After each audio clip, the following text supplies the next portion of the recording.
I'm here today because it's my belief, based on the research that we've done, that Wall Street has the Senate Republicans in their pocket.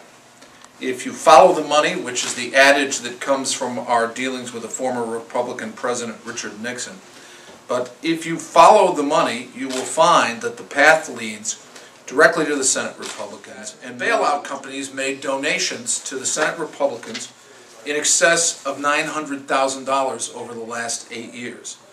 We consider these to be a form of thank you contributions from those who took state money, took taxpayer money, and yet, as the course of the last 60 days has clearly demonstrated, these companies have not properly disclosed, not properly been subject to regulation, and frankly, not properly accounted to the taxpayers and to their investors about the source of their assets and the questions involved in their finance. The disparity between donations from Wall Street couldn't be clearer. I don't deny that Democrats in the state Senate have received some contributions.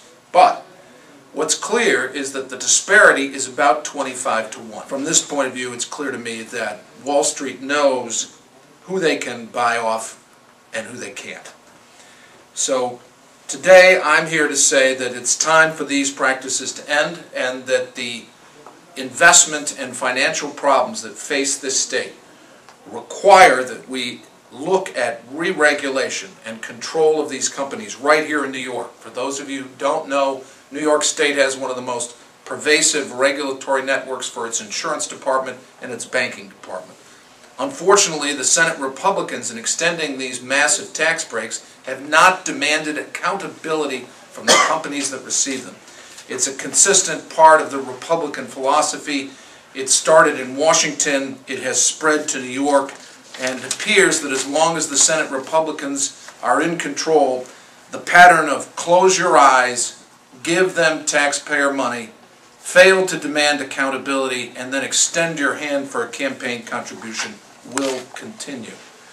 It's my view that that practice has to end. That's why we're here today, to emphasize that the pay-to-play aspect of campaign contributions should not continue, especially when New Yorkers' taxes are at stake. And I would just point out there's a clear instance back 7 years ago in which the Republicans, after having passed a bill that would have been created greater oversight of the subprime mortgage market, after passing the bill was signed by the governor in 2001. The state Senate Republicans attempted to amend the bill to eliminate lots of the disclosure requirements and weaken what was already a relatively weak bill regarding oversight of the subprime loan market. The Senate Republicans, in apparent duty to or fealty to their campaign sources, decided to amend the bill and water it down further. In that debate, I voted against that watering down of the bill, but the Senate Republicans couldn't have sent a clearer message that the type of regulation and control that's necessary to give confidence to those in our financial services business, they weren't going to be involved.